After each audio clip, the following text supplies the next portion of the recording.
To officially open our Bible study po, let us ask for God's guidance through prayer. So bow with me po and let us pray.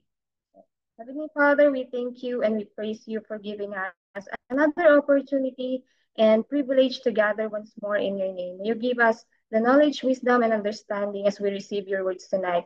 Also po, Panginoon, bigyan niyo po kami ng open and humble heart, ganun din po ng peace, and malakas na internet connection para po hindi mahadlangan ang trabaho mo po ngayong gabi.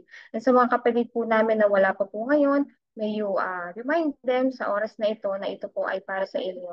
And ito po ang aming panalangin sa pangalan ng Jesus. Amen. Amen. So, are you ready for the word? Are you ready for the word? So, pahingi naman po ng mga puso. Okay, papuso po sa ating screen kung kayo po ay handa na to receive the word on. Ayan.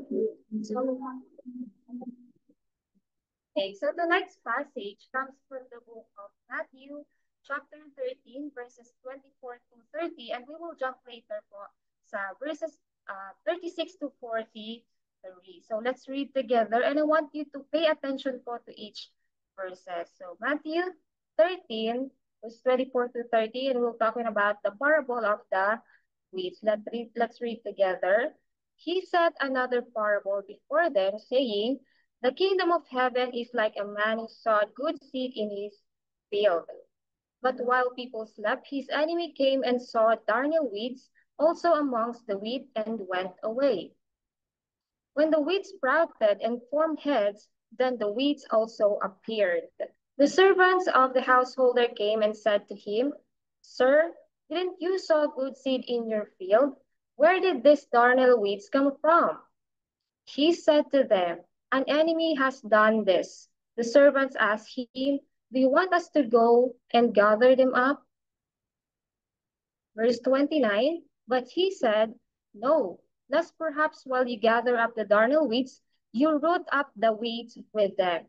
Verse 30, let both grow together until the harvest, and in the harvest time, I will tell the reapers, first gather up the darnel weeds and bind them in bundles to burn them, but gather the wheat into my barn. Amen. So let it sink in for a while po, and let's take a moment to reflect, to internalize the message na binigay po ng Diyos sa atin ngayon. All right, as we reflect on what we've read, let's consider answering a simple question po. And before expanding our understanding about this reference, so I'm encouraging everyone po to participate sa ating chat box, or you may use the microphone po if you wanted to speak. So here's the question po.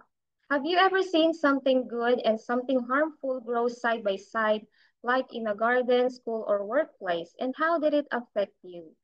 Once again, have you ever seen something good and something harmful grow side by side, like in a garden, school, or workplace, and how did it affect you? For example po sa garden, nagtanim po kayo ng gulay, and then kinabukasan magdidilig kayo, may napansin po kayong mga damo or may mga snails.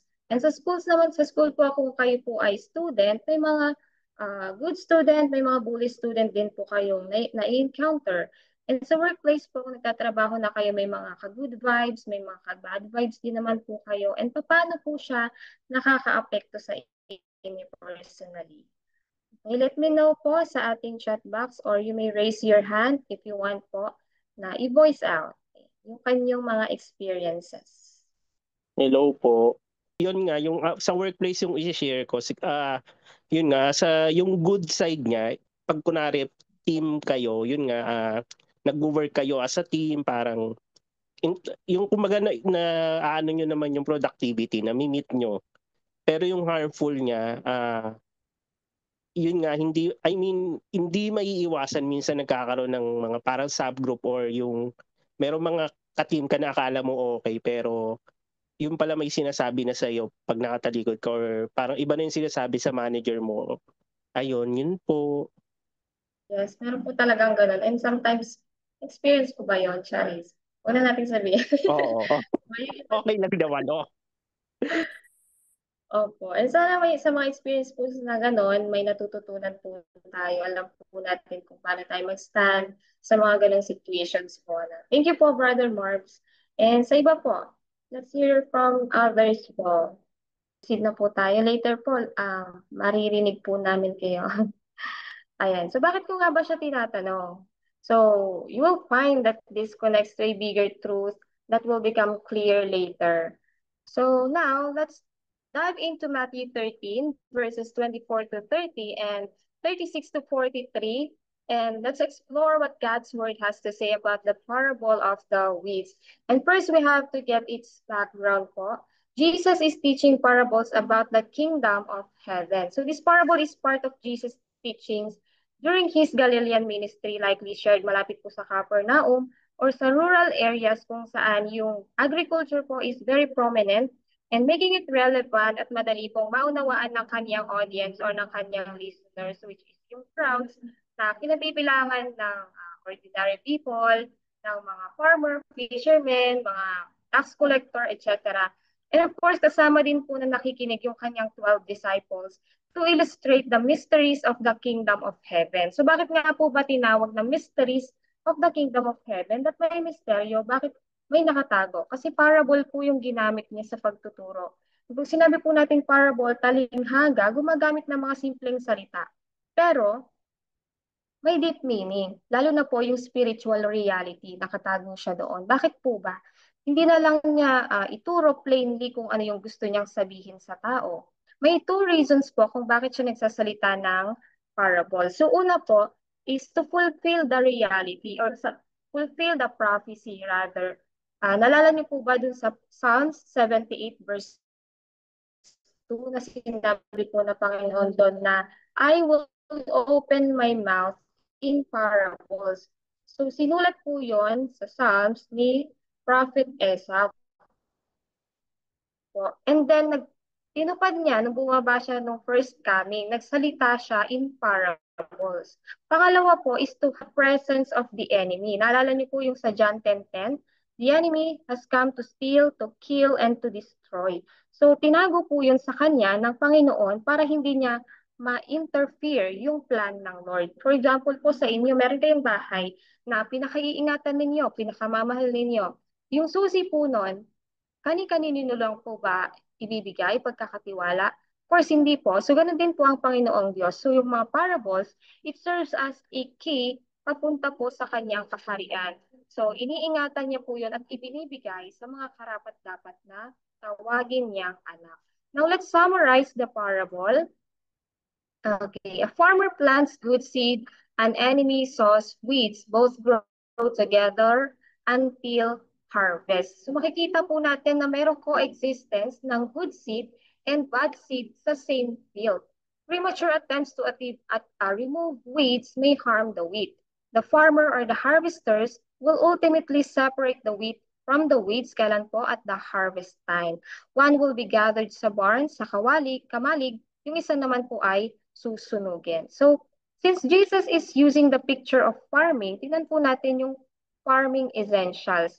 Let us understand how and why. Gumamit po siya ng farmer to represent who? Yan po. So, may farmer, may itinanim na seed sa field or sa soil, and then pag nag-grow na po yun, darating yung harvest time. Kailangan ng harvester. Pag na-collect lahat ng kapaki-pakinabang dun sa field, dadalhin sa barn or sa kamalig, while matitira sa field yung mga hindi mapakikinabangan like yung mga damo at susunugin. So these are physical representations. But what is its hidden message? Ano po yung spiritual meaning nila? So for us to understand this, basahin po natin yung Matthew 13 verses 36 to 43. Then he left the crowd and went into the house. Si Jesus po yung tinutukoy na umalis, no? At pumunta sa isang bahay. His disciple came to him and explained to us the parable of the weeds in the field. He answered, the one who saw the good seed is the Son of Man. The field is the world, and the good seed stands for the people of the kingdom. The weeds are the people of the evil one, and the enemy who sows them is the devil. The harvest is the end of the age, and the harvesters are angels. Verse 40. As the weeds are pulled up and burned in the fire, so it will be at the end of the age. The Son of Man will send out his angels, and they will weed out of his kingdom everything that causes sin and all who do evil. They will throw them into the blazing furnace, where there will be weeping and gnashing of teeth. Then the righteous will shine like the sun in the kingdom of their Father. Whoever has ears, let them hear. So nakita po natin na mayroong dalawang klase na listeners. Crowd na umalis na rin after magturo ng Panginoong Jesus. Bakit? Kapag tinuro po yung parable na yun without explanation, maintindihan po ba nila? Wala. Hindi po nila kayang unawain. So, ano yung ginawa nila? Hindi nila trinay na tanungin si Jesus to explain it. Ang ginawa nila umalis because most of them are just self-seekers. Kasi alam nila na ang Panginoong Jesus ay nakakagawa ng miracles, nakakapagpagaling, nakakabuhay ng patay. So, pumunta sila doon for their own benefit na sa mga ganong nakikita nila na pinaperform ng Jesus, hindi para sa salita. Pero ano yung ginawa po ng disciples? Sinundan nila si Jesus. To what? To ask him to explain the meaning of the parable. So are we like them? Who is eager to learn from the word? Do we have an open and humble heart to receive the word with full understanding? Ano po ba yung word? According po sa John 1:1, in the beginning was the word, and the word was with God, and the word was God. Now we are blessed because we are here for the word. But don't just hear, listen. So according po sa binasa nating verses, tingnan po natin yung breakdown ng parable para makita natin yung ginamit na representation ay ganito po ang interpretation. Okay, yung farmer, according po sa verse 37, the man who saw the good seed is the Son of Man. And yung Son of Man ay wala pong iba kundi si Jesus. But sinawag na Son of Man? According po sa mata ng Panginoon, man ang tawag dun sa nakakaunawa ng kaniyang salita. On the other hand, yung hindi nakakaunawa ng salita niya ay tinawag na beast. Okay? And sa verse 39, may isa pang nagtanim. And the enemy who sows them, the weeds, is the devil. And we know who is the devil? Satan. And during that time, gumagamit po siya ng mga false teachers, like yung Pharisees, Sadducees, teachers of the law, para itanim po yung seed niya. Now, ano po yung seed? Okay? According po sa Luke 8, verse 11, the seed is the word of God. Naalala niyo po yung parable of the sower? Ano po yung itinanim doon? Yung salita ng Diyos. So if God has a seed, if God has the word, so does the enemy. Kasi gaya-gaya po yan si Satan. Pero kabaliktarin yung meron siya. If God's word is the only truth, false teachings or lies can be seen as enemy seed in contrast. So saan po itinanim yung salita? Sa puso ng tao. Okay, parable of the sower. Saan po tinanim yung salita ng Diyos? Sa apat na klase ng field, apat na klase po ng puso. So meaning, in a smaller scale, the field is the person's heart or the believer's heart. Ngayon, pag nagsama-sama po yon, magiging world of believers. So in larger scale, ang field po is the world. So, pag nag-grow po yung seed, yung word sa puso natin, nagiging identity natin siya. Nagiging wheat, trigo, or nagiging weeds po tayo, nagiging damo. Nagiging son of God or nagiging son of evil po tayo. And according po sa salitang sons, meron children of God na maraming beses po nating mabasa sa Bible. Example lang po is sa John 1:12 and sa Romans 8:14. Ganon din naman po yung son of the devil na ang Panginoong Yesus po mismo ang nagsabi nito sa John 8:44. Sabi niya, belong to your father that devil, and you want to carry out your father's desire. So meaning, kung kaninong kalooban yung sinusunod natin, siya yung tatay natin. Okay? And yung harvest time, pag dumating yon, according po sa verse 39, the harvest is the end of the age. Pag sinabi po natin end of the age, pumapatungkol po siya sa second coming, final judgment. So, dumating ang harvest, kailangan ng harvesters. Sino po yon according sa verse 39? The harvesters are angels. And kapag nag-gather na lahat yung Son of God, dadalhin po sa barn, sa kingdom of heaven. According po sa verse 43, then the righteous will shine like the sun in the kingdom of their Father. Sa kingdom of heaven po. While yung matitira dun sa field, yung son of evil, saan po dadalhin? Anong mangyayari? Makaka-receive ng fire. So yung fire po in verse 42, sabi doon, they throw them into the blazing furnace, naglalagablag na apoy. And ganun po dinescribe ng Bible, yung hell. Okay, so let's dive deeper into the weeds and wheat. This parable isn't a soft one. Ganon din po sa sinabi ko last time nag-share po tayo about sa parable of the fishing net. Sabi ko doon, this parable isn't a fun topic sa lahat ng makakarinig. Ganon din po sa parable na to. And maybe it starts with a question so many are too afraid to ask out loud. And maybe some of you, natanong na rin po yung mga question like, why does God why does God let evil grow? Why doesn't he remove the wicked right now? Why do the corrupt rise while the faithful get buried? Why do liars lead and children suffer?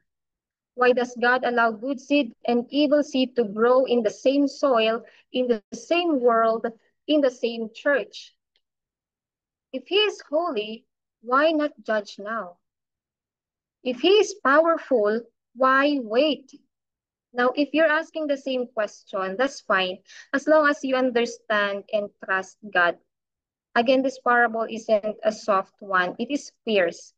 It is hidden in plain sight. It reveals a war na hindi po natin nakikita. Pero ang counterfeit kingdom, may huwad na kaharian na nag-grow right beside the real one and the final harvest that no one will escape. And by the end of this study, hindi lang po natin malalaman yung ibig sabihin ng parable, malalaman din po natin ano yung idinidemand nito sa atin. Because hindi lang to story about the weeds and the wheat, it's a revelation about patience, justice, and judgment of God. And I want you to take note of this po. The Word of God doesn't make sense to you kapag tinitake mo lang siya as information. It does make sense kapag tinake mo na siya as revelation. Now na nailatag po natin yung foundation, let's dive deeper into the heart of the matter. We've asked some thought-provoking questions which leads us into 4 main points. So first, the kingdom grows in the midst of opposition. So nalaman po natin na may 2 types of sower. Dalawang nagtanim sa isang field. Si Jesus na nagtanim ng good seed, ng good news, ng people of the kingdom, and si Satan na gumagamit ng mga false pastors, false teachers, false prophets para itanim din yung seed niya. Yung bad news, yung falsehood, deception, and yung people of the enemy. God is creating His kingdom para sa atin sa pamamagitan ni Jesus. Pero ano po yung ginagawa ng kaaway? He is trying so hard para sirain yun. That's why Satan is giving us the spirit of fear, doubt, discouragement, diversion, defeat, and delay. But even in the midst of opposition, yung presence and power ni God can be felt and experienced. So God's kingdom can be present and active in the lives of individuals and communities, even when they face challenges and adversities. Now, can you be part of the kingdom growth even when it seems so hard? Tanong po natin sa sarili natin. Palagi po natin itong sinasabi or naririnig na we need to fight a good fight of faith. Kahit pa sa paningin ng mga tao, mas masaya, mas magaan, mas masagana yung buhay na sumasalungat sa kalooban ng Diyos. What the world offers is just temporary. And we as believers, we must focus our eyes on what is eternal. You see, sinasabi po sa parable na to, let the wheat and weeds grow together until harvest. So kapag lumalago ka as a Christian, huwag kang magtaka, huwag kang magulat na lumalago din yung anak ng kaaway. Inalaw ng Lord yan for a divine purpose. So don't focus on them. Focus on what matters. Prioritize living according to the standard of God's growing kingdom at hindi sa standard ng mundo. Bakit pa kasi nag-exist ang masama? Natanong niyo po yun ulit. Saan at kanino nang galing? Huwag po kayong ma-discourage na nag-start to sa langit mismo. Kay Satan, na dating archangel at dinescribe ng Bible as model of perfection. God created a family out of love and not out of force. That's why binigyan niya tayo ng free will. Pero si Satan, inabuso. Because of arrogance, greed, envy, bumagsak siya. At yun yung itinatanim niya sa mga tao even before nung time pa lang ng Genesis. 'Di ba? Nakita niyo po ba kung paano niya nilinlang yung mga unang tao sa paningin ng Diyos? Yun yung itinatanim niya sa tao, yung seed niya, yung salita niya. And many people receive it. That's why nagkakaroon ng coexistence of good and evil. But it is just for now. Sa parable na to, ini-illustrate niya na hindi madaling ma-distinguish yung mga tao na parte ng God's kingdom at yung mga tao na hindi. The first thing that we got to take note of is Jesus is telling us that this is a parable about the kingdom of heaven. And as believers, ang pinapag-asa po natin ay ang kaharian ng langit. Tama po. He's teaching us that in His absence, physically, after His death, burial, and resurrection, His kingdom ay magiging kingdom divided. So there will be wheat and weeds occupying the field, which represents the world and the church of Jesus, meaning the world of believers, world of Christianity. So yung evil mag-grow alongside good until the end or until the return of Jesus. In this parable, makikita natin na pumarito ang Panginoong Jesus nung first coming, sinasabi na I'm not here to pull the weeds yet. Hindi ako naparito para punuin na agad yung mga kaaway. I'm here to plant. At hindi po siya nagtatanim sa sanctuary. Nagtatanim siya sa battlefield. Sa parable na to, yung seed, hindi lang nagsisimbolize ng growth. This parable, sa parable na to, they symbolizes sons, mga anak. In-explain po yan ni Jesus sa Matthew 13. The one who saw the good seed is the Son of Man. The field is the world, and the good seed stands for the sons of the kingdom. The weeds are the sons of the evil one, and the enemy who sows them is the devil. Matthew 13:37 to 39. Hindi lang po nagtatanim, hindi lang nag-scatter, naghanap ng katotohanan ang Panginoong Jesus. Nagtatanim siya ng tao. Kingdom people in strategic places para ano? To push back the darkness. And at the exact same time, Satan is doing the same. He's planting his own in the same field at the same time, which means this parable is about spiritual infiltration. So meaning, merong huwad na kaharian, merong huwad na mga Kristiyano na nanghihimasok sa tunay. So merong two kingdoms, one world. Two sowers, one battlefield. Two types of sons, one destined for glory, one destined for fire. Ano po yung terrifying part dito? You can't always tell the difference. Not at first. Because yung weeds, habang nag-sprout siya, nag-grow siya, hindi siya mukhang evil. Yung mga tao na anak ng kaaway, habang nag-grow yan, hindi mo madaling masabi na ganun sila. Because in the first place, mahirap kasi yung weeds and weeds are almost the same pagdating sa appearance. In fact, ang ginamit po na salita ng Panginoong Jesus is zizania, na pumapatungkol sa isang specific kind of weeds na tinatawag na darnel.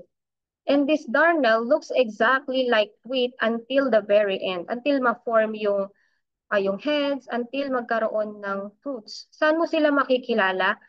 Pagka nagkahinugan na. Kasi yung grain ng wheat, ng trigo, habang nahihinog yan, bumibigat, making it bow down. And it represents humbleness. Pero yung sa weeds po, yung damo, nagbunga man siya, pero impis, ampaw, kumbaga, walang bigat. So, nakatuwid lang siya. Nagpapakita ng pagmamataas. So, ano yung sinasabi ni Jesus dito? That not everyone who appears Christian is of the kingdom. That not everyone in the field is from the Father. That Satan doesn't just tempt individuals, nagtatanim siya ng counterfeits ng mga peke, ng mga huwal. This is more than deception, trabaho nito. The enemy has seeded churches, pulpits, leadership, communities, even doctrines with sons that look like wheat, that look like Christian, but they were born from lies. Born from lies. So kaninong tatay? Sabi po, Satan is the father of lies.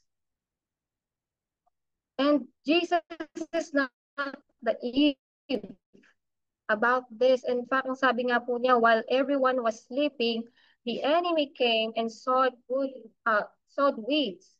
He came in the quiet, in the unguarded moments, in seasons of spiritual slumber, and he planted people who would grow beside the righteous. People who would grow beside the righteous. Speak like them, move like them, even serve like them. Pero yung ugat nila ay wala sa Panginoon.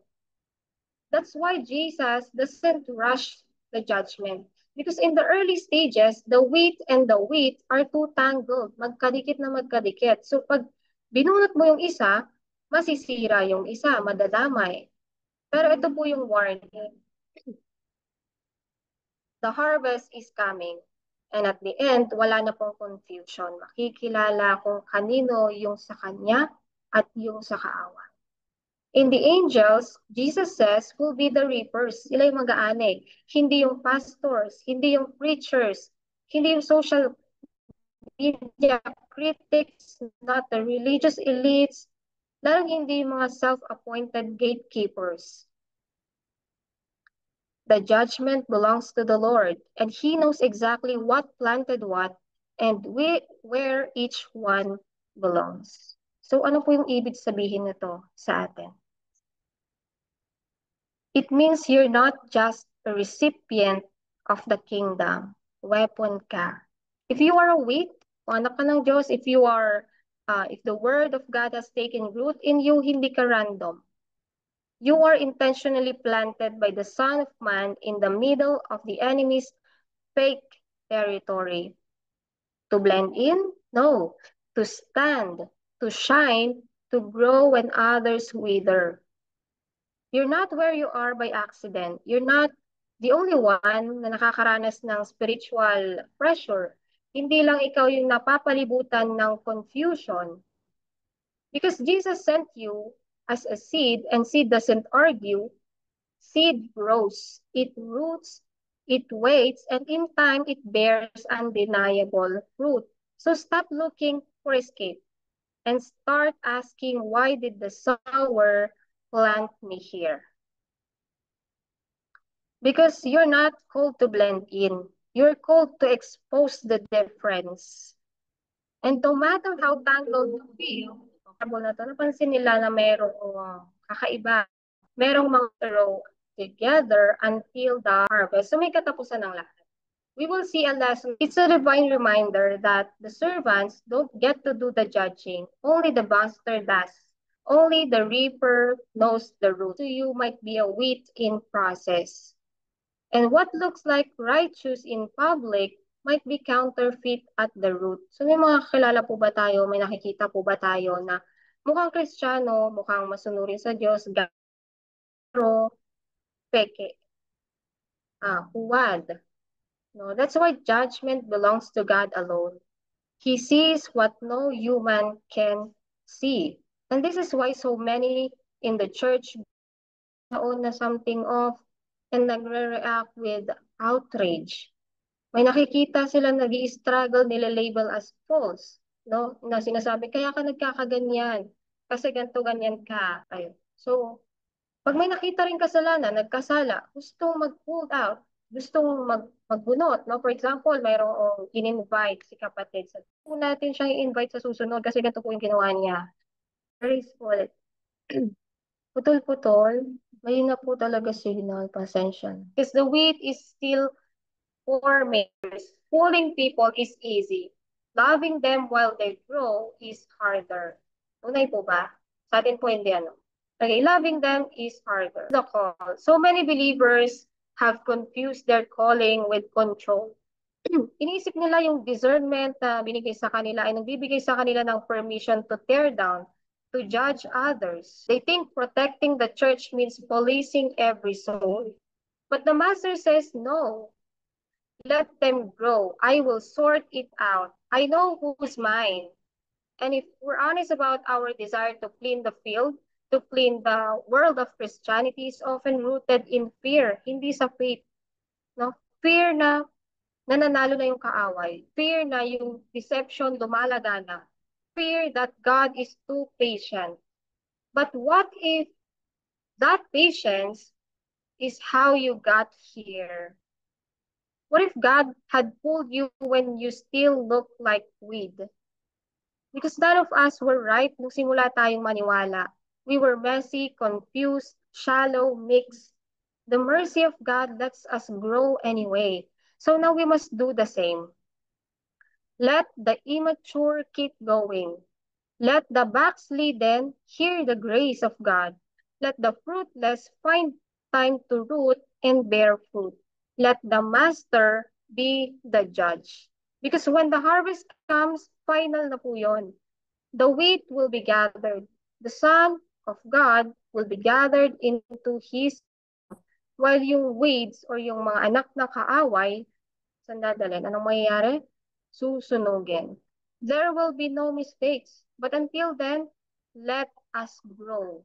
Let them grow. Trust the sower who knows exactly what he is doing. So I hope sa mga pagkakataong ito, nakakapag-reflect po tayo, no? Implication po natin, number one, God's sovereignty. So, i-emphasize po ng parable na to yung God's ultimate control and plan sa mundo. In heart of all will judge accordingly. Patience and trust. Believers as are called to be patient and trust in God's plan, even when evil seems to go to trial, separation and judgment. The parable assures us that God will ultimately separate righteous from the wicked in the punishment. And ano po yung relevance ng parable na to sa atin? Dealing with evil. Okay, the parable teaches us not to take matters into our own hands, but trust in God's. Kita po natin yung implications and relevance nito sa ating buhay. So, ano po, kahit na ganito yung signal natin, nakukuha niyo po no, yung pinupunto po ng salita ng Diyos ngayon. Now, ay key points po natin sa ating tinalakay. The kingdom grows in the midst of opposition. And evil and good may exist side by side for now. God is patient and will separate at the right time. So wag po nating madaliin kasi yung timeline natin at yung timeline ng Diyos ay magkaiba. Final judgment belongs to God alone. Wala po sa ating mga. So now, you're more relevant to participate. Tricks lang po dito. General realizations about number one, which part of the parable stood out most to you?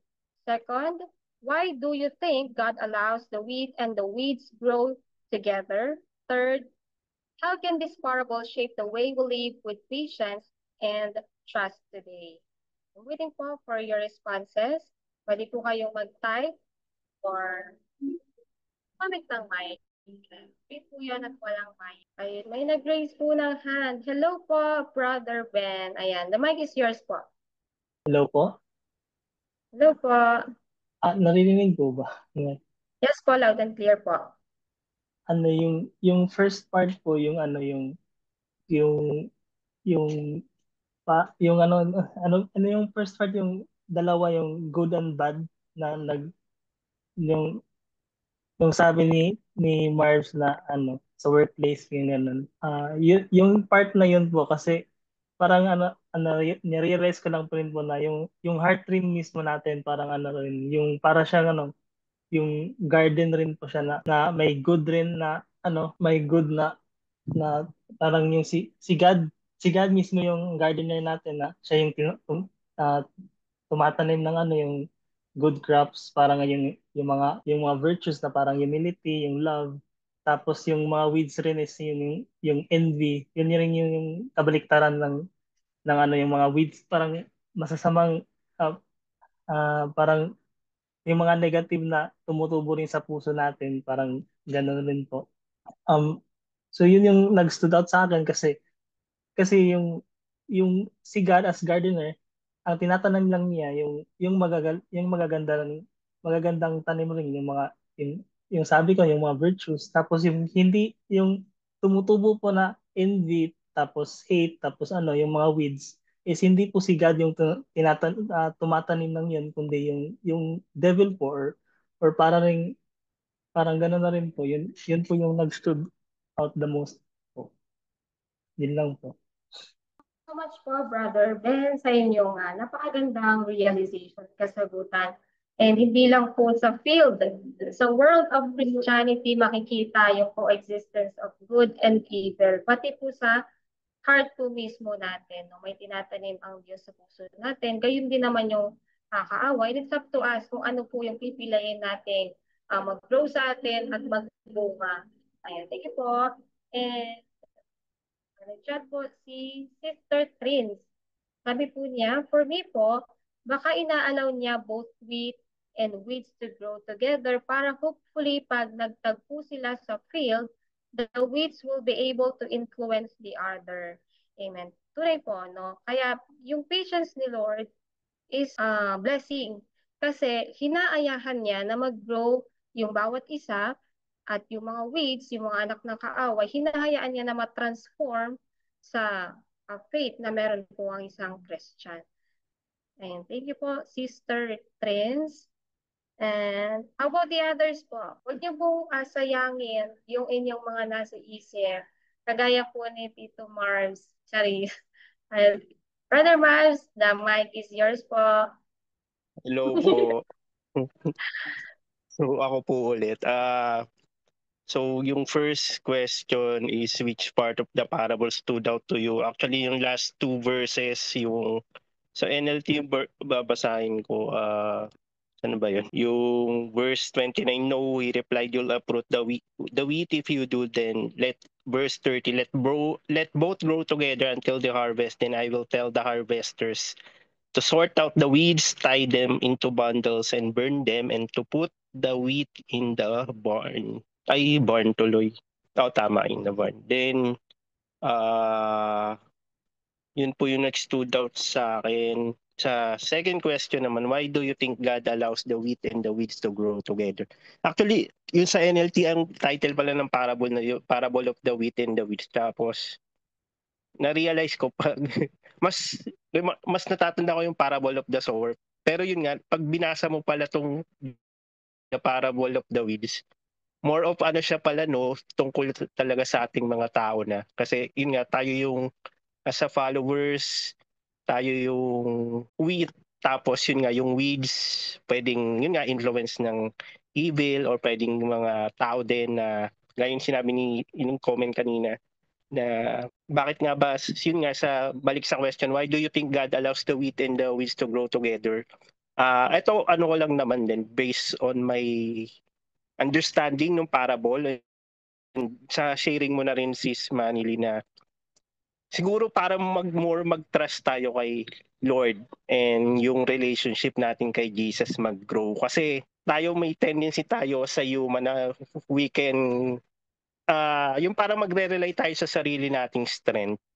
Pero pag hindi talaga tayo nasusubok, no? I mean, ako personally, iba yung iba yung share. I mean, all of us can share naman, pero iba yung sharing ng someone or ng people na may pinaguhugutan siya or yung alam mo yung experience niya talaga galing sa personal ano niya, sa personal na nangyari sa kanya or yun nga yung experience niya, which is for example sa ating mga Christians na I'm not praying naman po linawin ko lang na ma-experience natin lahat ng paghihirap, lahat ng ano kasamaan. Although sa bansa natin experience na natin. Anyway, back to the topic yung pero yun nga iba yung yung pag na-experience talaga natin kung gaano kabuti si Lord sa buhay natin. Yun na lang para mas magandang pakinggan. I mean, kahit sabihin na natin parang pinapalabas ko na anong tawag dito yung ginagaslight natin yung mga sarili. Pero yun nga, ganun kabuti si Lord sa buhay natin. Kaya pag nararanasan natin na yung wheat or yung weeds pag pinagsama or sabihin na natin tayo bilang followers ni Christ, then yung weeds, yung mga influence na hindi maganda o yung ano nga is mas nasusubok yung faithfulness natin, which is magli-lead sa question number 3, yung how can this parable shape the way we live with patience and trust today, na for me is nakakatulong sa yung actually nung narinig ko tong parable na to ngayon, parang nag-iba yung pananaw ko sa ano sa life. Wow, ang bilis no. Hindi kasi yun nga parang iba na iba yung iba pala talaga pag paulit-ulit mo na narinig yung mga parable, then may marirealize ka na naman bago na yun nga tayo yung wheat is gaano ba natin nahayaan na yung weeds na to ma-influensyahan tayo or paano natin magagamit yung faith natin sa buhay natin para yung mga weeds na to mas hindi lumala sa buhay natin or kumbaga tayo yung umusbong na mas masaya, yung mas okay, kumbaga maging productive. Ano yung ano, nakalimutan ko lang po. Pero yun nga, for me, nakakatulong siya para magkaroon tayo ng trust and faith kay Lord. And at the same time, yung patience natin is talagang tumatagal. Pag alam natin na si Lord, kaya yung favorite part ko yung verse 29 and 30 sa shinare mo sis, kasi nga si Lord hindi niya naman totally hahayaan na parang lamunin tayo ng weeds or yung talagang totally parang mas manalo yung kasamaan kung sa faithfulness niya or sa kabutihan niya. Kasi syempre siya yung, ano, di ba yung sa parable nga siya yung farmer. Hindi niya hayaan na parang, sige, ano naman. Kumbaga, kung iisipin mo, pwede siya magtanim ulit. Kumbaga tayo, pwede na tayo mapalitan eh. Pwede naman niya tayo i-replace, magtanim siya ulit. Kumbaga, kasi Diyos siya, diba? Kumbaga, no, hindi na natin makakasing ng Diyos siya. Pero yun nga, pag nakikita natin kung gaano kabuti si Lord sa buhay natin, doon natin marirealize na lahat ng pinagdaraanan natin yun, which is yun nga, kung gaano man yung katagal, hindi ko masasabi kasi si Lord lang talaga, is yung, basta yung faith natin na kay Lord pa rin yung patience. Everyday marirealize natin hanggat nabubuhay tayo, si Lord nandyan pa rin sa buhay natin. Isang tanong na lang is, gaano tayo magiging faithful sa Kanya. So, ayun po, yun lang. Maraming salamat. Thank you so much, Brother Marv, sa iyong napakagandang reflections. Ay, tunay po no, na hindi maiwasan yung mga challenging control over everything. So, nasabi ko po na yung mga challenges sa buhay, pagsubok, paghihirap, ay maaaring inaalaw ng Lord for us to be formed para i-shape yung faith natin no, sa faith na nire-require niya para sa dulo tayo yung mag-gather no, sa kanyang barn. And yun yung nagpapatatag sa atin. No? Magulat ka kapag, for example, walang persecution, walang easy-easy ka lang sa buhay. Ibig sabihin, nakampi ka na ng kaaway kasi hindi ka na niya ginugulo. Wala nangyayari sa'yo hindi maganda. Ibig sabihin, pinagmumukha niyang maayos yung flow ng buhay mo kasi hindi na siya natitreten sa faith na meron ka dati. Kasi kakampi ka na niya. Di ba po? Kaya, ayun, God is in control at tatapusin niya po ang lahat according po sa kanyang timeline. Sabi po ni Sister Trends, ang patient ni Lord. Amen. Huwag po nating i-rush. Lahat po sa kanya ay may purpose, may reason, and isa po doon is patatagin po tayo, i-shape, buuin, na yung faith na meron tayo para pagka dumating pa yung mga mas mabibigat na pagsubok, kayang-kaya natin takpasan. Hindi po tayo tatangayin ng pagtihip ng gawa ng kaaway. Mag-reflect po tayo this week on paano po tayo magiging good seed sa ating pang-araw-araw na buhay. And I want you to give 4 points po na kailangan nating as action to step po. Number 1 is self-reflection. No? Identify po natin yung areas for improvement. Pangalawa po is intentional actions. No? Take small steps to demonstrate the good seed qualities like rooting, growing, and bearing fruit. And 36, support. Napakahalaga po to surround ourselves with positive influences. And fourth, prayer and meditation. Of course, we have to seek guidance and strength from the Lord. Ayan.